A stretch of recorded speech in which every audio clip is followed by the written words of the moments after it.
ഇന്നത്തെ ഏറ്റവും പുതിയ വീഡിയോയിലേക്ക് ഇവർക്കും സ്വാഗതം. ലോക ചാപ്റ്റർ 1 ചന്ദ്ര ഇന്നത്തോടെ 30 ദിവസങ്ങൾ തിയേറ്ററുകളിൽ പിന്നിടുകയാണല്ലോ. കഴിഞ്ഞ വീഡിയോകളിലെല്ലാം തന്നെ പ്രേക്ഷകരെ അറിയിച്ചതാണ് ഇക്കഴിഞ്ഞ തിങ്കൾ മുതൽ ലോകയുടെ വേൾഡ് വൈഡ് കൃത്യമായ കളക്ഷൻ അപ്ഡേറ്റ് ആക്കപ്പെട്ടിട്ടില്ല എന്ന്. എന്നാൽ ഇന്നിപ്പോഴത്തെ കാത്തിരിപ്പിനൊടുവിൽ 29 ദിവസത്തെ കൃത്യമായ world wide detail collection update ആക്കപ്പെട്ടിരിക്കുകയാണ്. അതുപ്രകാരം കേരള കളക്ഷൻ പ്രതീക്ഷ ലെവലാണെങ്കിൽ പോലും വേൾഡ് വൈഡ് കളക്ഷൻ എസ്റ്റിമേറ്റ് കളക്ഷന്റെ അടുത്തേക്ക് എത്തപ്പെട്ടിട്ടില്ല എന്നാണ് ഈ വീഡിയോയിലൂടെ പ്രേക്ഷകരിലേക്ക് എത്തിക്കാനായിട്ടുള്ളത്. 29 ദിവസത്തെ ലോകയുടെ ആകെ വേൾഡ് വൈഡ് ഗ്രോസ് 281 കോടി 12 ലക്ഷം രൂപയാണ്. ഇന്നത്തോടെ 284 കോടിക്ക് അടുത്തേക്ക് സിനിമയുടെ വേൾഡ് വൈഡ് ഗ്രോസ് എത്തുമെന്ന് പ്രതീക്ഷിച്ചു. എന്നാൽ അതിന് അടുത്തേക്ക് എത്തപ്പെട്ടിട്ടില്ല എന്ന് ഈ റിപ്പോർട്ടിൽ നിന്ന് വ്യക്തമാകുന്നു.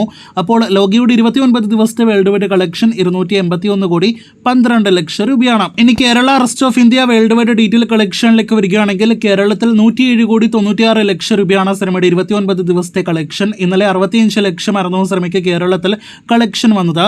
കേരളത്തിന് പുറത്ത് റെസ്റ്റ് ഓഫ് ഇന്ത്യയിൽ 56 കോടി 45 ലക്ഷം ഗ്രോസ് കളക്ഷൻ നേടിയെടുത്ത സിനിമയ്ക്ക് ഓവർസീസിൽ വിദേശ രാജ്യങ്ങളിൽ നിന്ന് $13.1 മില്യൺ ആണ് കളക്ഷൻ വന്നിരിക്കുന്നത്. അതായത് 116 കോടി 71 ലക്ഷം. അങ്ങനെയാണ് സിനിമയുടെ ആകെ വേൾഡ് വൈഡ് ഗ്രോസ് 29 ദിവസങ്ങൾ കൊണ്ട് 281 കോടി 12 ലക്ഷത്തിലേക്ക് എത്തപ്പെട്ടത്.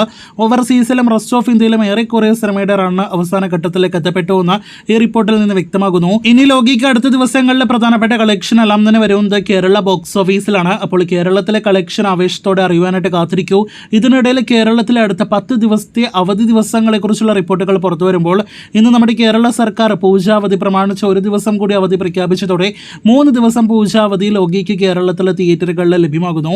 അങ്ങനെ നോക്കുകയാണെങ്കിൽ അടുത്ത 10 ദിവസങ്ങളിൽ 2 ശനി ഞായർ ദിവസങ്ങളിലെ അവധി കൂടി നോക്കുകയാണെങ്കിൽ 7 ദിവസം ലോകിക്ക് കേരളത്തിൽ അവധി ദിവസങ്ങളാണ്. ഈ പറഞ്ഞ ദിവസങ്ങളിലെല്ലാം തന്നെ കേരളത്തിലെ കളക്ഷന്റെ കാര്യത്തിൽ വലിയൊരു ബൂസ്റ്റും പ്രതീക്ഷിക്കുന്നുണ്ട്. എന്തായാലും കാത്തിരിക്കൂ ലോകിയുടെ അടുത്ത കേരള വേൾഡ് വൈഡ് കളക്ഷൻ അറിയുവാനായിട്ട്.